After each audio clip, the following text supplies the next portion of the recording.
بسم اللہ الرحمن الرحیم۔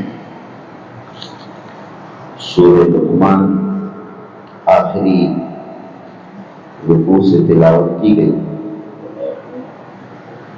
اللہ تعالیٰ نے حضرت لقمان علیہ السلام کے نام پر مستقل سورت کو نازل فرمایا ہے، اور حضرت لقمان یہ اگرچہ نبی نہیں تھے، لیکن اللہ تعالیٰ نے آپ کو حکمت سے نوازا تھا، جیسے کہ قرآن کریم میں موجود ہے وَلَقَدْ آتَيْنَا لُقْمَانَ الْحِكْمَةَ، ہم نے لقمان کو حکمت عطا کی تھی۔ اور اس سورت کی ابتدائی حصے میں اللہ پاک نے حضرت لقمان علیہ السلام نے اپنی اولاد کو اور اپنے بیٹوں کو جو نصیحت فرمائی، ان نصیحتوں کا تذکرہ ہے، اور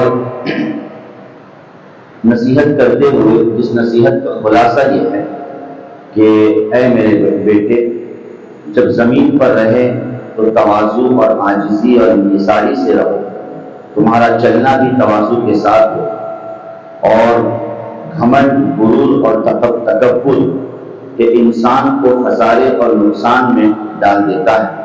اور پھر مزید نماز کا اہتمام اور نماز کی پابندی کرنے کی حضرت لقمان علیہ السلام نے اپنی اولاد کو نصیحت فرمائی ہے۔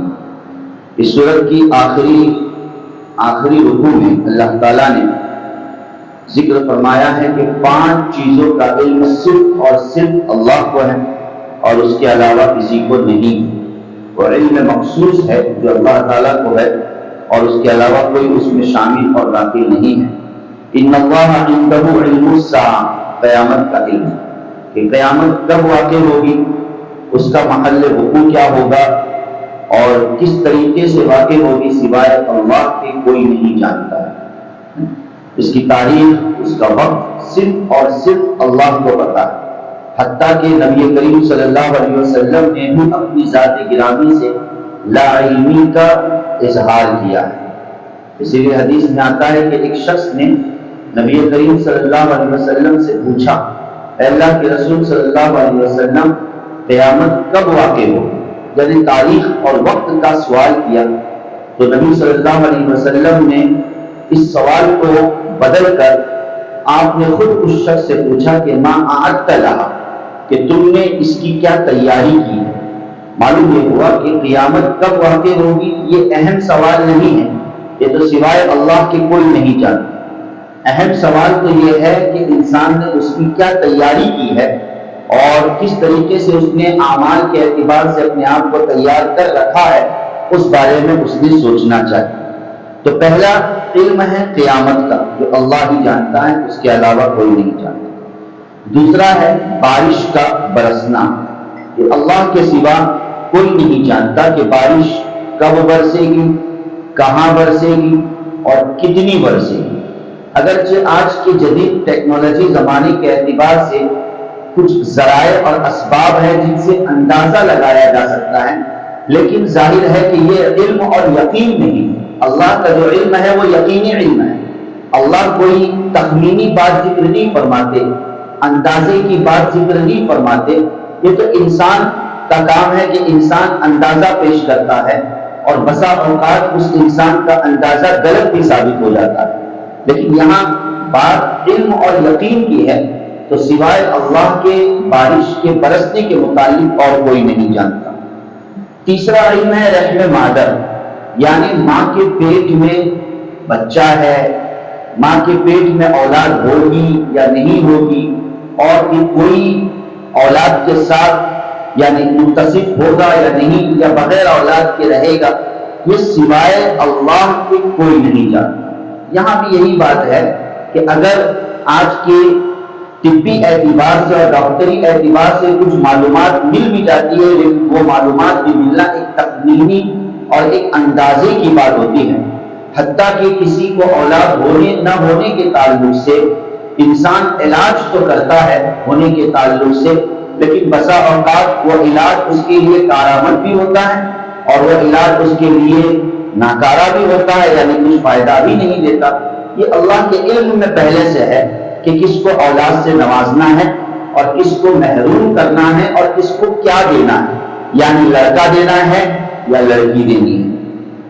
چوتھا علم ہے کہ آئندہ کل انسان وما تکسب غدا، آئندہ کل انسان کیا کمائے گا اور کیا کھائے گا، یہ سوائے اللہ کے کوئی نہیں جانتا کہ کس کی روزی آئندہ کل کی کیا لکھی ہوئی ہے، اور اس روزی میں سے کتنا حصہ وہ استعمال کرے گا یا نہیں کرے گا، سوائے اللہ کے کوئی نہیں جانتا۔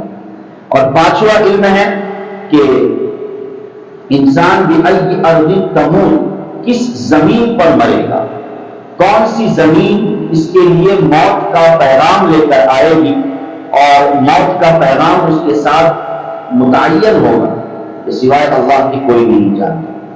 اس لیے ہم دیکھتے ہیں کہ کبھی کبھار ایسا بھی ہوتا ہے کہ انسان کہاں کا ہوتا ہے لیکن وہ کہاں دفن ہو جاتا ہے نا۔ اسی لیے حدیث میں آتا ہے، جیسے کہ مشکات شریف میں حدیث موجود ہے کہ انسان کو جو قبر کی مٹی ملتی ہے تو انسان کو قبر کی وہی مٹی ملتی ہے، وہی زمین کا حصہ ملتا ہے جو جس حصے سے اللہ تعالیٰ نے اس کی ابتدا فرمائی ہے اور اللہ تعالیٰ نے اس کو پیدا فرمایا ہے۔ ہم جانتے ہیں کہ انسان مٹی سے بنا ہے، اللہ نے قرآن کریم میں بہت سی جگہوں پر اس کا تذکرہ فرمایا ہے۔ تو کس انسان کے ساتھ کون سی مٹی لگی ہے؟ یہ وہی مٹی لگی ہے جو مٹی اس کے لیے قبر کی ہوتی ہے۔ بس قبر کی جو مٹی ہے وہی مٹی انسان کی پیدائش اور اس کی آفرینش کے لیے اللہ تعالیٰ نے متعین فرمایا ہے۔ تو یہ کون سی مٹی ہوگی، انسان کی قبر کیا ہوگی، یہ سوائے اللہ کے کوئی نہیں جانتا۔ تو یہ 5 چیزوں کا علم سورہ لقمان کے آخری رکوع میں اللہ تعالیٰ نے ذکر فرمایا ہے کہ سوائے اللہ کے اور کسی کو یہ علم نہیں ہے۔ سورۃ السجدہ، اس کے بعد سورہ سجدہ ہے 21ویں پارے میں، جس میں اللہ تعالیٰ نے جہنم کا تذکرہ فرمایا ہے، مجرمین کا تذکرہ فرمایا ہے، اور اللہ ذکر فرما رہے کہ وَلَمْ تَرَى إِذِ الْمُجْرِمُونَ نَاكِسُو رُءُوسِهِمْ عِنْدَ رَبِّهِمْ، آپ دیکھو گے کہ وہ اپنے رب کے سامنے سر جھکائے کھڑے ہو گے۔ میدان محشر کا منظر کھینچا گیا ہے کہ سارے لوگ اللہ کے سامنے سر جھکائے کھڑے ہو گے، اور جو مجرمین ہوں گے ان پر شرمساری ڈال دی جائے گی، اور پھر ان کی زبان سے یہ الفاظ نکلیں گے کہ ربنا ابصرنا وسمعنا فرجعنا نعمل صالحا انا موقنون، کہ ہم نے دیکھ لیا، یہ میدان محشر کو بھی دیکھ لیا، فرشتوں کو بھی دیکھ لیا، جہنم کو بھی دیکھ لیا، جنت کو بھی دیکھ لیا، تو ربنا ابصرنا ہم نے دیکھ لیا، وسمعنا اور سن لیا، ساری باتیں بالکل برحق تھی، ہم دنیا میں بھی سنا کرتے تھے لیکن اس پر ہمیں یقین نہیں آتا تھا، آخرت پر، اللہ پر، رسول پر، فرشتوں پر ہم ایمان اور یقین نہیں رکھتے تھے، لیکن قیامت کے منظر کو دیکھ کر انا موقنون، ہمیں تو پکا یقین ہو گیا ہے، پختہ یقین ہو گیا ہے، بس اے اللہ ایک مرتبہ کا اور موقع دے کہ فرجعنا، ہم کو واپس دنیا میں بھیج دے، نعمل صالحا، ہم اپنی زندگی پوری اعمال پر گزارے۔ لیکن ظاہر ہے کہ اب وہ موقع نہیں رہے گا، اب انسان آخرت کے میدان میں قدم رکھنے کے بعد اب اسے پیچھے لوٹنا نہیں ہے۔ اللہ نے اس طریقے سے قیامت کی ہولناکیوں کا سورۃ السجدہ میں تذکرہ فرمایا۔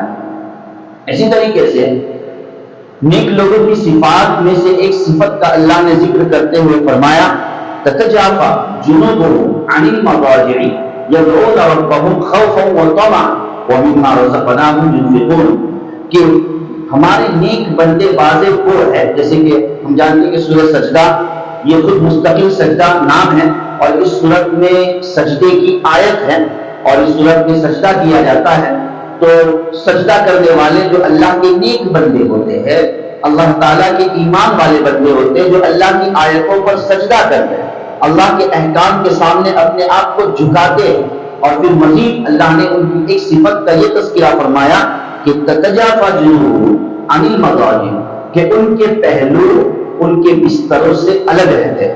تتجافى جنوبهم عن المضاجع، ان کے پہلو ان کے بستروں سے الگ رہتے ہیں۔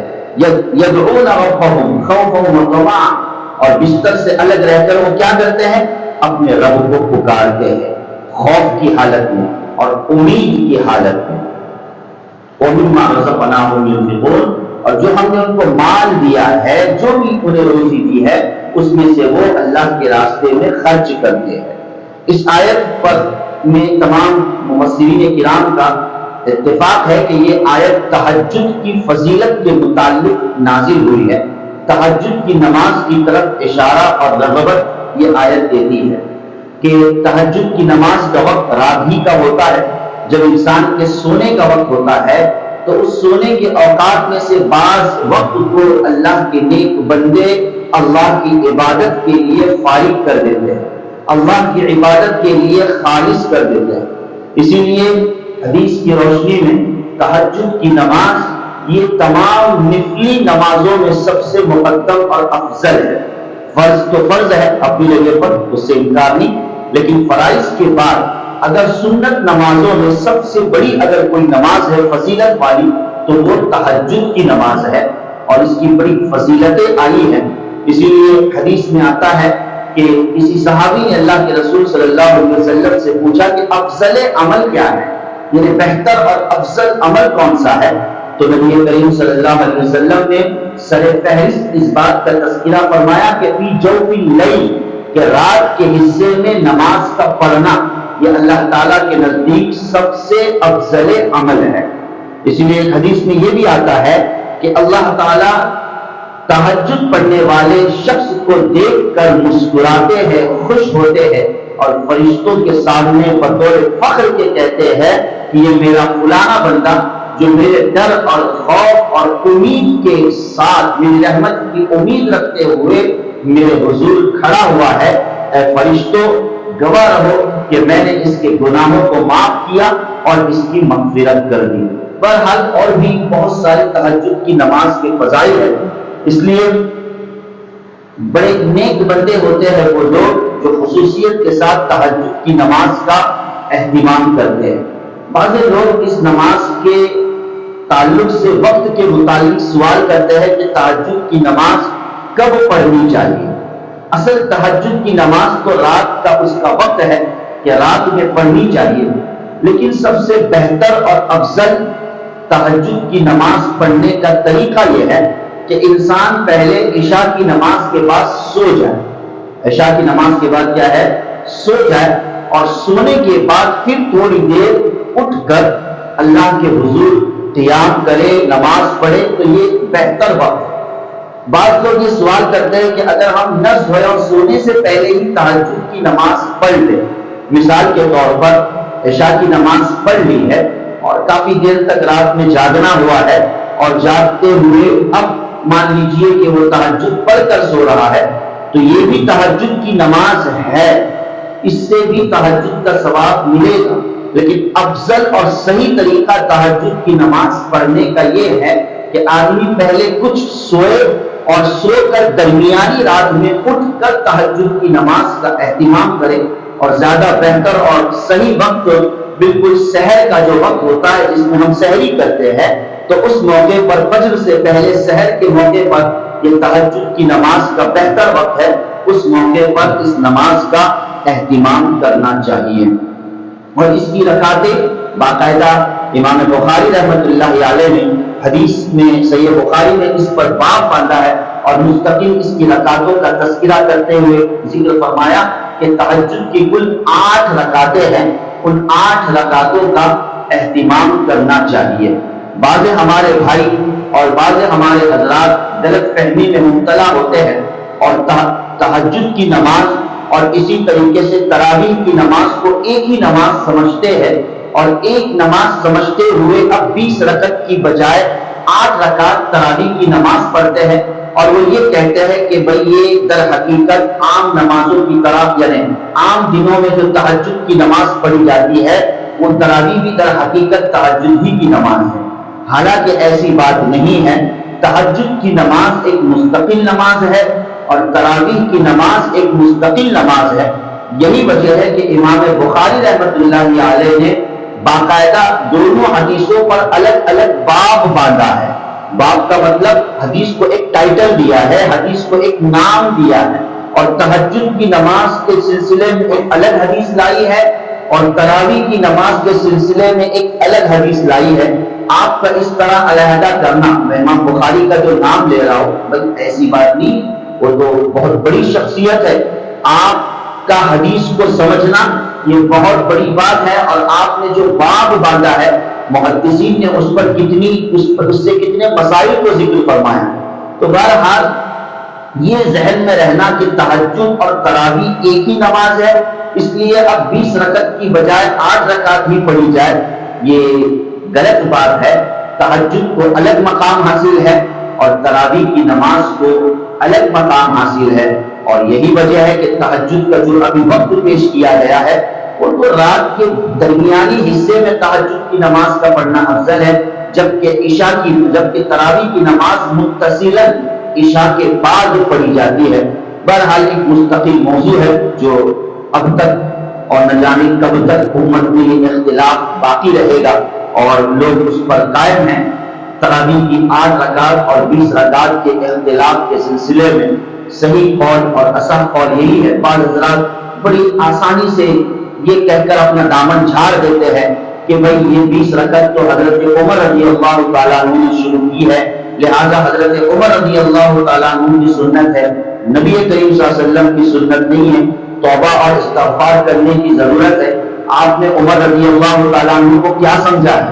حضرت بھلے اللہ کے رسول صلی اللہ علیہ وسلم نے 20 رکعت تہجد کی نماز 20 رکعت تراویح کی نماز نہ بھی پڑھی ہو، میں صاف انداز میں کہہ رہا ہوں، بھلے اللہ کے رسول صلی اللہ علیہ وسلم نے تراویح کی 20 رکعت نماز نہ بھی پڑھی ہو، لیکن حضرت عمر رضی اللہ تعالیٰ عنہ نے پڑھی ہے اور پڑھائی ہے، تب بھی ہمارے لیے یہ شرعی حجت اور ہمارے لیے یہ شرعی دلیل ہے، اس لیے کہ حضرت عمر کا مقام وہ ہے جس کو نبی کریم صلی اللہ علیہ وسلم نے فرمایا کہ علیکم بسنتی، میری بھی سنت پر عمل کرو، اور تم پر لازم ہے کہ میرے بعد خلفائے راشدین کی سنت پر عمل کرو۔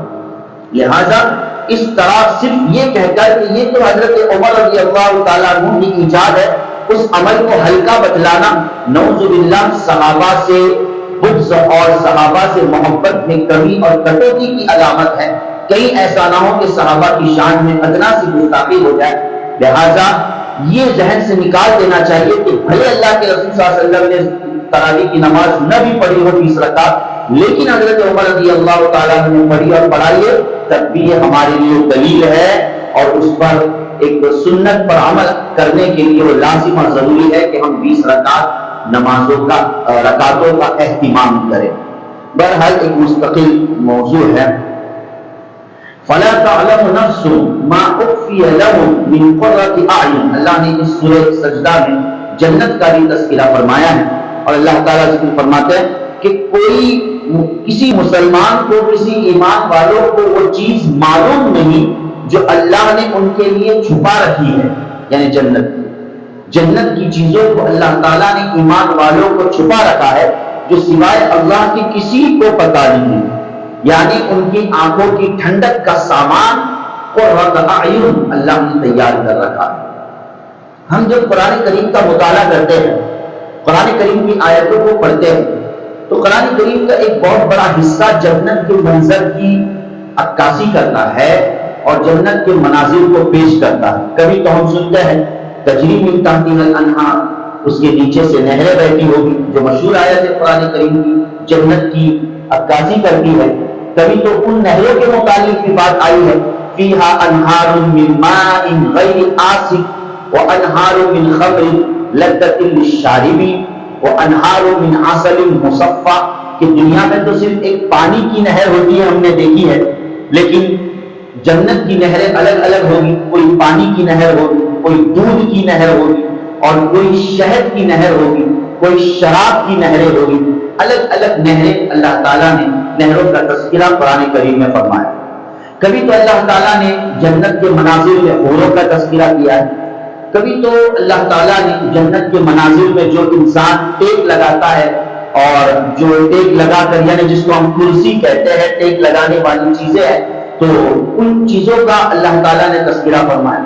کبھی تو اللہ تعالیٰ نے غیمان کا اور خادمین، جنت کے خادمین کا اللہ تعالیٰ نے تذکرہ فرمایا ہے۔ ظاہر بات ہے کہ ایک انسان جنت کیا ہے اس کو اپنی محدود عقل سے کچھ سمجھنے کی کوشش کرے فقط، اس لیے کہ جب تک کوئی چیز انسان کے سامنے نہیں آتی ہے، انسان اس کو نہیں سمجھ پاتا ہے۔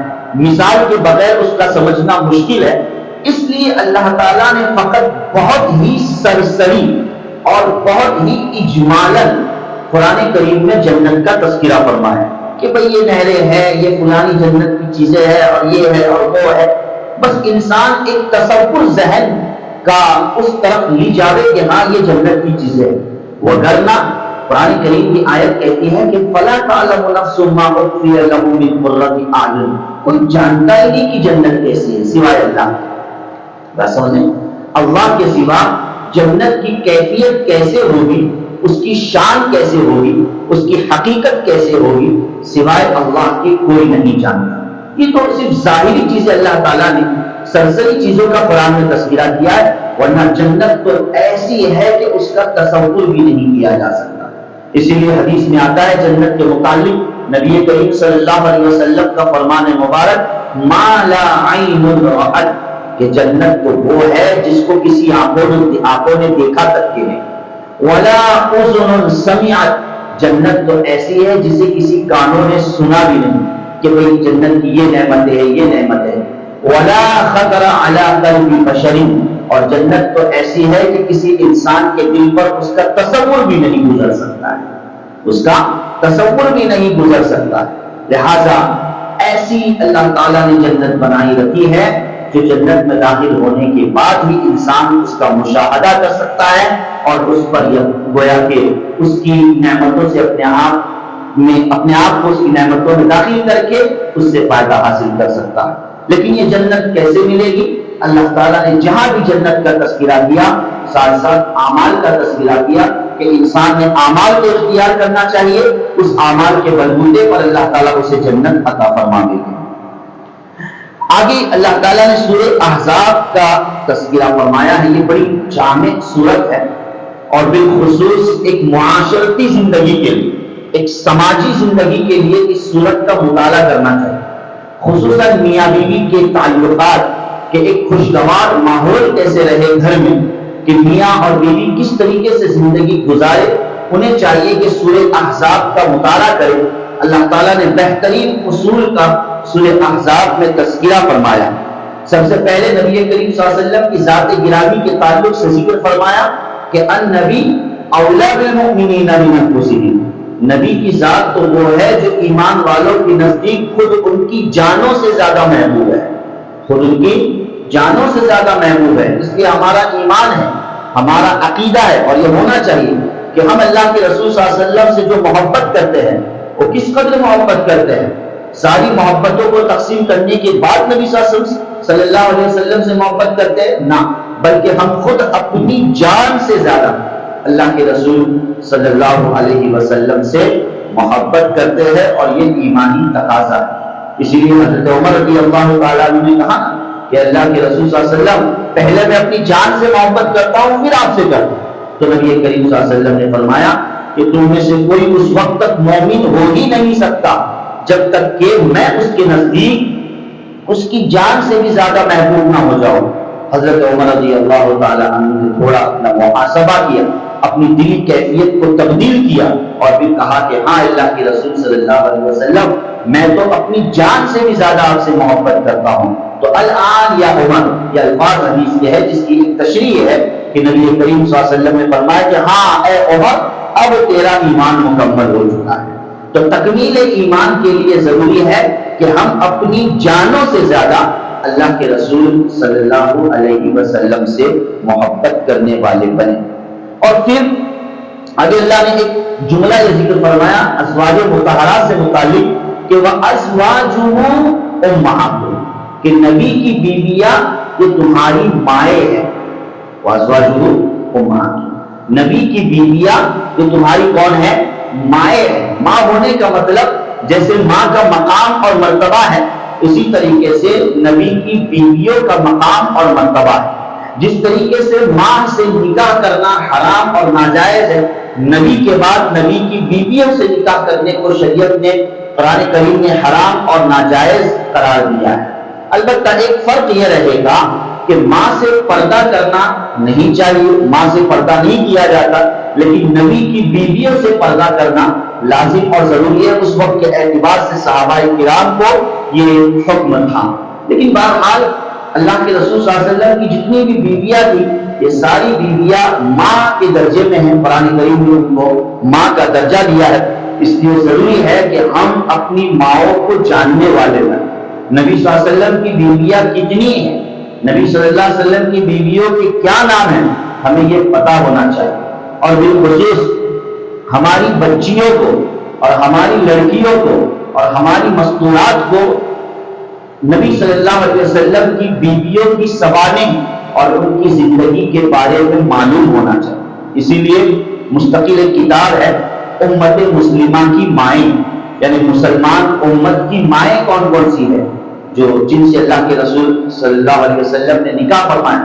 ہر ایک کی لائف سٹائل کیا ہے, لائف کیا ہے, زندگی کیا ہے, یہ معلوم ہونا چاہیے. اس کتاب میں تفصیل سے موجود ہے. الحمدللہ جو داخلی میں بنات مدرسہ لڑکیوں کا مدرسہ ہے, اس کے نصاب میں اور اس کے سیور میں ہم نے یہ کتاب داخل کرائی ہے کہ کم از کم ان ایام میں بچیاں امت مسلمہ کی مائیں کون کون سی ہے, حضرت عائشہ کا کیا کردار ہے, حضرت خدیجہ کا کیا کردار ہے, حضرت ام سلمہ کا کیا کردار ہے, ان کی کیا خصوصیات ہے, کیا صفات ہے, یہ ہماری بچیوں کو معلوم ہونا لازم اور ضروری ہے.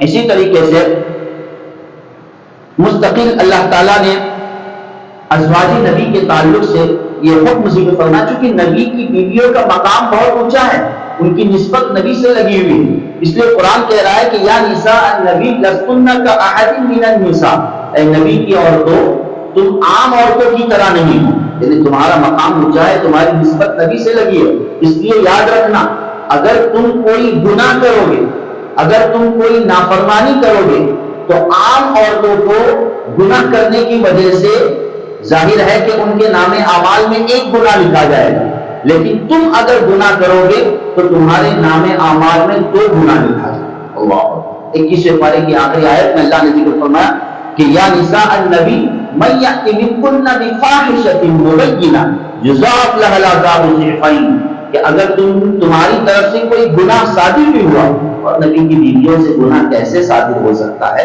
لیکن قرآن کریم یہ بتلا رہا ہے کتنا مقام اور کتنی صفائی کے ساتھ یہ بات پیش کر رہا ہے کہ تم اپنی نسبت کا خیال رکھو. اس لیے جب انسان نے اپنے آپ کو کسی سے جب منسوب کر دیتا ہے, نسبت لگا دیتا ہے, تو اگر وہ نسبت اچھی ہے تو اس سے ضروری ہے کہ اس نسبت کا اس نے خیال رکھنا چاہیے, کوئی غلط کام نہیں کرنا چاہیے. اس لیے کہا کہ اگر نبی کی بیویوں نے اگر کوئی نافرمانی کی تو انہیں دوہرا عذاب ملے گا. عام عورتوں کو تو ایک عذاب ہے, لیکن نبی کی بیویوں کو دوہرا عذاب ملے گا. اللہ اکبر. اور اگر کوئی نیک عمل کیا نبی کی بیویوں نے تو عام عورتوں کو نیک عمل پر ایک عمل لکھا جائے گا, لیکن انہوں نے کوئی نیک عمل کیا تو اللہ تعالیٰ دوہرا اجر عطا فرمائے گا. جیسے اللہ نے 22 پارے کی ابتدائی آیت میں ذکر فرمایا کہ وَمَن يَقْنُتْ مِنكُنَّ لِلَّهِ وَرَسُولِهِ وَتَعْمَلْ صَالِحًا نُؤْتِهَا أَجْرَهَا مَرَّتَيْنِ, 2 اجر اللہ تعالیٰ عطا فرمائیں گے. یہ نبی کی بیویوں کے تعلق سے اللہ نے ذکر فرمایا ہے. اور آگے چل کر اللہ تعالیٰ نے سارے پردے کے احکامات ذکر فرمائے کہ عورت کس طریقے سے پردہ کرے. عورت کا گھر یہ اس کے لیے سب سے بہتر اور افضل پردہ ہوتا ہے, اور اگر گھر سے باہر نکلنا ہے تو خاص شرعی پردے اور شرعی برقعے کا اہتمام کرے. اور شرعی پردہ اور برقع کہتے کس کو ہے, اس کو قرآن کریم نے ایک لفظ سے واضح کر دیا کہ جلباب. جلباب کہ وہ جلباب کا اہتمام کرے, اور عربی میں جلباب کہتے ہیں ایسی چادر کو اپنے اوپر ڈال دینا جس سے انسان پورا ڈھک جائے اور چھپ جائے, قطع نظر اس سے کہ اندر رہنے والا شخص نوجوان ہے, بوڑھا ہے, کچھ پتہ نہ چل پائے. اس قسم کا پردہ اور برقع ہے. لیکن افسوس کہ آج اسی پردے اور برقعے کی گویا کہ توہین ہوتی ہے. ان کا نہ پہننا ہی زیادہ میرے خیال سے بہتر ہے کہ ایسا پردہ اور ایسا برقع پہنا جاتا ہے جو ایک نمائشی برقع ہوتا ہے, اور ایک گویا کہ عجیب اس کے برقعے کا مطلب یہ ہوتا ہے کہ انسان اپنی نظروں کو اس سے گھما دے. لیکن افسوس کہ ایسے برقعے کا اہتمام کیا جاتا ہے اور ایسے نقش و نگاری ہوتی ہے جو یقیناً وہ برقع نہیں بلکہ برقعے اور پردے کے ساتھ مذاق ہے. ہماری ماں بہنوں کو اس سلسلے میں سدھرنا اور سنورنا اور سنبھلنا چاہیے کہیں ایسا نہ ہو کہ اسلامی چیز کی مذاق کرنے کی وجہ سے اللہ کے یہاں گرفت اور پکڑ ہو جائے۔ پھر آگے اللہ تعالیٰ نے نبی صلی اللہ علیہ وسلم پر درود پڑھنے کے تعلق سے آیت ذکر فرمائی، جو اکثر ہم جمعہ کے خطبے میں آیت کو سنتے ہیں، ان اللہ و ملائکتہ یصلون علی النبی، کہ بلا شبہ اللہ اور اس کے فرشتے نبی پر درود پڑھتے ہیں، رحمت بھیجتے ہیں۔ یا ایھا الذین آمنو، اے ایمان والو تم بھی نبی پر درود پڑھو اور سلام پڑھو۔ یہ بڑی قرآن کریم کی بہترین اور جامع آیت ہے کہ اس آیت سے نبی کا مقام اور مرتبہ پتہ چل رہا کہ بھائی فرشتے نبی کے لیے دعائے رحمت کر رہے ہیں، اور اللہ نبی پر درود پڑھتے، درود پڑھنے کا مطلب اللہ کے درود پڑھنے کا مطلب اللہ کا رحمت بھیجنا۔ اللہ کا کیا بھیجنا؟ رحمت بھیجنا۔ یعنی سوچئے تو صحیح، ایسا نہیں کہ اللہ نے یہ کہا کہ بھئی اللہ تعالیٰ نے رحمت بھیج دی، یعنی اب رحمت نہیں بھیج رہے۔ زندہ تھے نبی صلی اللہ علیہ وسلم، دنیا میں حیات تھے تب بھی اللہ کی رحمت اتر رہی تھی، دنیا سے چلے گئے تب بھی اللہ تعالیٰ کی رحمت اتر رہی ہے، یہاں تک کہ ہمیشہ ہمیشہ اللہ کی رحمت اترتی رہے گی۔ تو یہ کہنا بیجا اور لغو نہیں ہوگا کہ پوری کائنات میں، پوری مخلوق میں سب سے زیادہ جس شخصیت پر اور جس ذات گرامی پر اللہ کی رحمت اترتی ہے وہ ہمارے پیارے نبی صلی اللہ علیہ وسلم ہے۔ اسی لیے جن لوگوں نے نبی صلی اللہ علیہ وسلم کے مسجد نبوی میں جنہوں نے زیارت کی ہے اور جانے کا شرف ملا ہے جن کو، اللہ ہم سب کو نصیب فرمائے، تو ہم دیکھیں گے کہ باقاعدہ ایک بڑی اور جلی آیت لکھی ہوئی ہے قرآن کریم کی، یہی ان اللہ و ملائکتہ یصلون علی النبی، اللہ تعالیٰ رحمت آپ کے اس مزار مبارک پر بھی اللہ تعالیٰ رحمت بھیج رہے، اور اس رحمت کا ہم نے مشاہدہ کیا ہے، ہم دیکھتے جانے والے۔